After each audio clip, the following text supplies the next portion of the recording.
Good morning students. আশা করি তোমরা সবাই ভালো আছো। ভালো আছো বলবো না, জানি খুব অ্যাংজাইটির মধ্যে দিয়ে দিনগুলো কাটছে।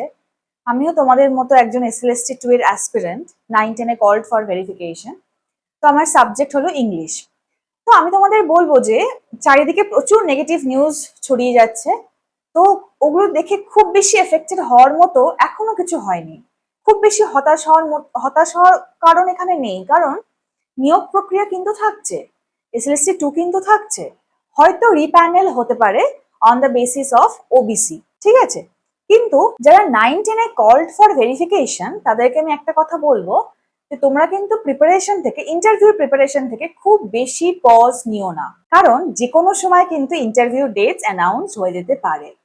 যেমন ভেরিফিকেশনের ডেটস হঠাৎ করে চলে এলো, আমরা তো কেউ বুঝতেও পারিনি, না কেউ ভাবিনি হঠাৎ করে ভেরিফিকেশনের ডেটস চলে আসবে। তো সিমিলারলি ইন্টারভিউ ডেটস কিন্তু এনি টাইম অ্যানাউন্সড হয়ে যেতে পারে, then we will be in trouble.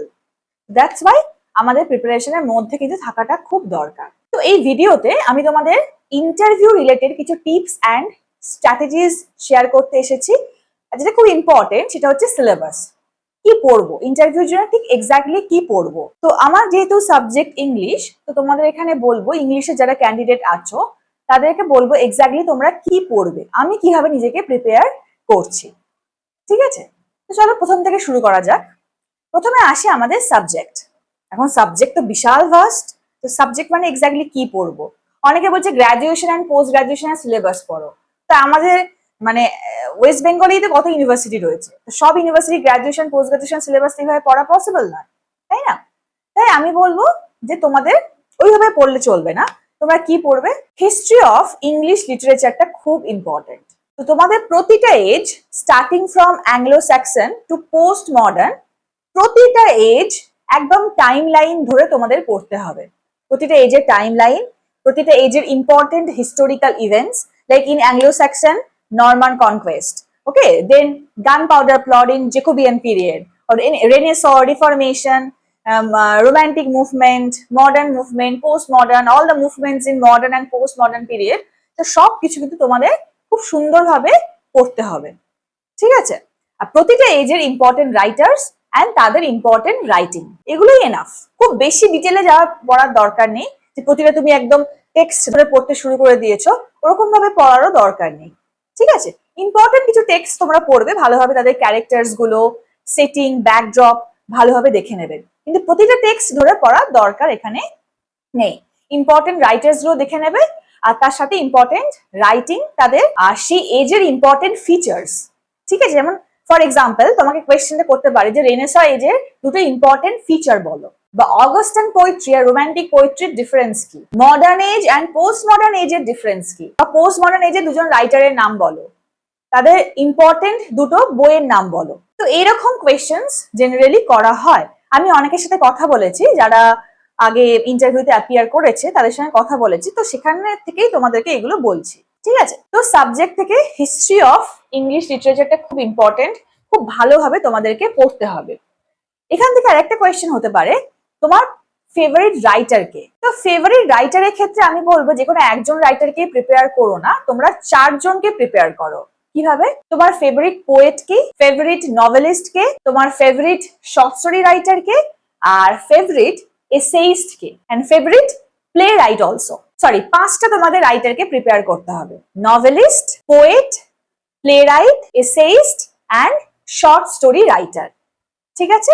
তাদের ইম্পর্টেন্ট ওয়ার্ক গুলোকে খুব ভালোভাবে দেখতে হবে, তারা নোবেল প্রাইজ বা বুকার প্রাইজ বা সাহিত্য একাডেমি অ্যাওয়ার্ড, এই অ্যাওয়ার্ড গুলো কিছু পেয়েছিল কিনা, তো সবগুলো খুব খুঁটিয়ে সুন্দরভাবে দেখতে হবে। এবং ধরো ফেভারিট পোয়েট, তুমি ধরো বললে আমার ফেভারিট পোয়েট হচ্ছে টি.এস. এলিয়ট, তখন তোমার কোয়েশ্চেন করবে তাই টি.এস. এলিয়টের কোন পোয়েমটা তোমার ফেভারিট, তোমাকে যেমন একটা পোয়েমের নাম বলতে হবে।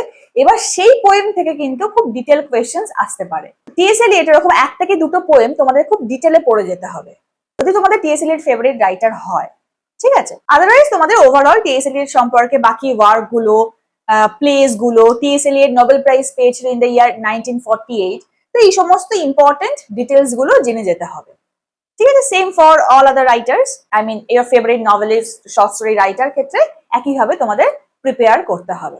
আর একটা কোয়েশ্চেন, খুব পপুলার কোয়েশ্চেন, খুব কমন কোয়েশ্চেন, সেটা হচ্ছে গ্রাজুয়েশনের সময় কোন টেক্সটটা পড়ে তুমি একদম অ্যামেজড হয়ে গেছিলে? তোমার ফেভারিট টেক্সট কোনটা? Favourite, it could be your favourite play or favourite novel, favourite poem, ঠিক আছে? ধরো তুমি বললে যেমন গ্রাজুয়েশনে আমার ফেভারিট ছিল প্রাইড এন্ড প্রেজুডিস, ঠিক আছে? তোমাদের অন্য কিছু হতে পারে।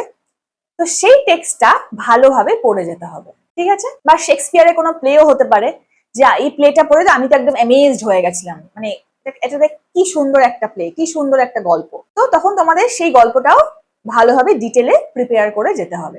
সেম তোমার পোস্ট মডার্ন এজের ক্ষেত্রে, সরি, পোস্ট গ্রাজুয়েশনের ক্ষেত্রেও সেম, যে তোমার পোস্ট গ্রাজুয়েশনের সময় কোন রাইটিংটা খুব ফেভারিট ছিল, ঠিক আছে? তখন তোমাকে সেটাও খুব ডিটেলে প্রিপেয়ার করে যেতে হবে। এবার আসে তোমার এমএ তে স্পেশাল পেপার কোনটা? কারোর ইন্ডিয়ান লিটারেচার, কারোর আফ্রিকান লিটারেচার, কারোর লিটারি থিওরি, কালচারাল স্টাডিজ। তো যার যেটা সেটাকেও খুব ডিটেলে পড়ে যেতে হবে। ফর এক্সাম্পল, আমার ধরো আফ্রিকান লিটারেচার এমএ তে স্পেশাল পেপার ছিল, তো আমাকে কি করতে হবে? আমাকে African literature is a part of post colonial literature, তো আমাকে পোস্ট কলোনিয়াল লিটারেচারে ফিচার্স গুলো জানতে হবে। আফ্রিকান লিটারেচারে ইম্পর্টেন্ট রাইটার্স, কারা নোবেল প্রাইজ পেয়েছিল, কারা বুকার প্রাইজ পেয়েছিল, সব জানতে হবে। তাদের ইম্পর্টেন্ট রাইটিংস গুলোকে জানতে হবে। আর আমার ফেভারিট রাইটার আর ফেভারিট নভেল বা ফেভারিট পোয়েম, এরকম কোয়েশ্চেন আমাকে করতে পারে। তো সেরকমও একটা করে ভালোভাবে ইন ডিটেল পড়ে যেতে হবে। তো সাবজেক্ট থেকে মোটামুটি এগুলোই প্রিপেয়ার করতে হবে। আর একটা জিনিস খুব ইম্পর্টেন্ট, সেটা হচ্ছে literary terms and figures of speech খুব ভালোভাবে দেখতে হবে। প্রতিটা ফিগার্স অফ স্পিচ, প্রতিটা লিটারারি টার্মস, প্রতিটা মুভমেন্টস, যেমন imagist movement, symbolist movement, angry young man movement, এরকম যে মুভমেন্টস গুলো আছে সেগুলো এজ ওয়াইজ দেখে যাবে তোমরা। আর লিঙ্গুইস্টিক থেকেও অনেক সময় কোয়েশ্চেন্স করে। লিঙ্গুইস্টিক খুব বেসিক গুলো, what is phonetics, what is morphology, what is syntax, semantics, pragmatics, এরকম কিছু সিম্পল যে টার্মস গুলো আছে সেগুলো থেকে কোয়েশ্চেন জেনারেলি করে, তো সেগুলো দেখে যেতে হবে, ঠিক আছে? তো সাবজেক্ট থেকে এইগুলোই ভালোভাবে প্রিপেয়ার করবে তোমরা, এর বাইরে থেকে আশা করি আর কিছু ধরবে না, ঠিক আছে? এবার আসে বিএড থেকে। বিএড থেকে কি কোয়েশ্চেন করবে? তো বিএড থেকেও কোয়েশ্চেন্স গুলো তোমাদের একটু ডিটেলে পড়ে যেতে হবে। যেমন ধরো তোমার সব টিচিং লার্নিং মডেলস গুলো, ইম্পর্টেন্ট মেথোডোলজিস গুলো, তারপরে যে টার্মস গুলো আছে, যেমন for example what is TLM বা what is think share pair technique, তো এই সমস্ত, বা what is Montessori, what is kindergarten, what is the difference between them. তো এই যে কোয়েশ্চেন্স গুলো তোমাদেরকে ভালোভাবে প্রিপেয়ার করতে হবে বিএড থেকে, ঠিক আছে? ইম্পর্টেন্ট থিওরিজ গুলো করতে হবে, কনস্ট্রাকটিভিজম কি, তারপরে তোমার জিন পিয়াজের থিওরি, এইগুলোকে তোমাকে ভালোভাবে প্রিপেয়ার করতে হবে বিএড থেকে। ওকে, সিচুয়েশনাল কোয়েশ্চেন্স খুব ইম্পর্টেন্ট। সিচুয়েশনাল কোয়েশ্চেন্স মানে ধরো তোমাকে হঠাৎ করে, তুমি ধরো 9-10-এ পড়াচ্ছ, তো 9-10-এ তুমি চাকরি পেয়েছো, হঠাৎ করে তোমাকে 11-12-এ ক্লাস নিতে বলা হলো, তখন তুমি কি বলবে? বা একজন গুড টিচার, একজন আইডিয়াল টিচার, একজন বেস্ট টিচারের ডিফারেন্স কি? এই যে টাইপের কোয়েশ্চেন্স গুলো, সিচুয়েশনাল কোয়েশ্চেন্স গুলো তোমাকে করতে পারে। বা হয়তো বলা হলো, একটা ছেলে তোমাকে কোয়েশ্চেন করলো ক্লাসরুমে যে, আচ্ছা ম্যাম, কন্যাশ্রী মেয়েদের দেওয়া হয়, ছেলেদের কেন দেওয়া হয় না? ছেলেদের কি কন্যাশ্রীর দরকার নেই? ওদের কি স্কলারশিপের দরকার নেই? ওরাও তো অনেক গরিব ফ্যামিলি থেকে আসছে। তখন তুমি ঠিক কি উত্তর দেবে? এই টাইপের কোয়েশ্চেন্স গুলো তোমাকে করা হবে, ঠিক আছে? বা তোমাকে সমস্ত স্কিমস গুলো দেখে যেতে হবে। এখন যে স্কিমস গুলো গভর্নমেন্টে চলছে, যেমন কন্যাশ্রী, তারপরে তোমার mid day meal scheme, mid day মিলের নতুন নাম কি হয়েছে, পিএম পোষণ, এনইপি, ন্যাশনাল এডুকেশন পলিসি খুব ইম্পর্টেন্ট, পুরো ডিটেলে পুরো পড়ে যেতে হবে ন্যাশনাল এডুকেশন পলিসি, ঠিক আছে? অন্নপূর্ণা ভান্ডার নতুন যে দেয়া হচ্ছে, যুব সাথী ভাতা, এই যেগুলো ভালোভাবে দেখে যেতে হবে। বা ধরো তোমার দীক্ষা, দীক্ষাটা খুব ইম্পর্টেন্ট। এখন টিচারদের ট্রেনিং করতে হচ্ছে দীক্ষা থেকে 50 আওয়ার্স পার ইয়ার। তো দীক্ষাটা কি, কবে শুরু হয়, এর পারপাস কি, খুব ভালোভাবে দেখতে হবে।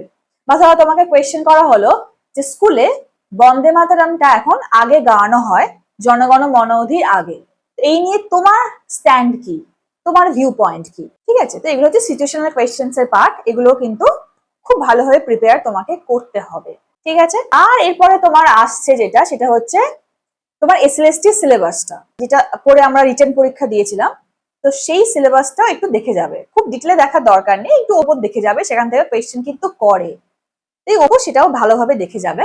9-10-এর সিলেবাস, ধরো তুমি 9-10-এর জন্য সিলেক্টেড হয়েছো, তো 9-10-এর সিলেবাসটাও ভালোভাবে দেখতে হবে, যে 9-10-এর টেক্সটে কি আছে, কোন পোয়েম আছে। তোমাকে জিজ্ঞেস করতেই পারে, এই পোয়েমটা তুমি পড়েছো, কেমন লেগেছে তোমার, কে বলতো এই পোয়েমটা, বলতো কে লিখেছে। তো এই যে 9-10-এর পোয়েমস গুলো, প্রোজ গুলো আছে, সেগুলো তোমাকে দেখে যেতে হবে ভালোভাবে।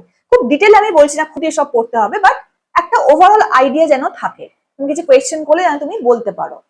বা 9-10 গ্রামারের সিলেবাসে কি আছে সেগুলো তুমি দেখে যাবে, ঠিক আছে? তো এইগুলোই মোটামুটি তোমাকে দেখতে হবে। এরপরে যেটা আছে সেটা হচ্ছে কারেন্ট অ্যাফেয়ার্স, যেটা ইংলিশের ক্ষেত্রে খুব একটা করে না আমি শুনেছি, তবু ধরো লাস্ট 2-3 মাসে যে ইম্পর্টেন্ট নিউজ গুলো তুমি একটু দেখে যাবে।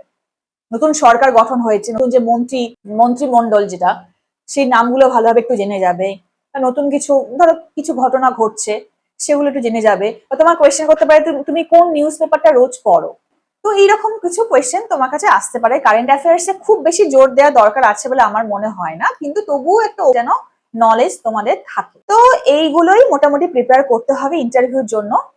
তোমার সাবজেক্ট, বিএড থেকে কোয়েশ্চেন্স আসবে, সিচুয়েশনাল কোয়েশ্চেন্স, 9-10 এর সিলেবাস, এসএলএসটি সিলেবাস, আর কারেন্ট অ্যাফেয়ার্স। এই কটা টপিক তোমাকে, মানে এই কটা এরিয়া তোমাকে কভার করে যেতে হবে, ঠিক আছে? তো আশা করি তোমাদের ভিডিওটা সবার খুব ভালো লাগলো।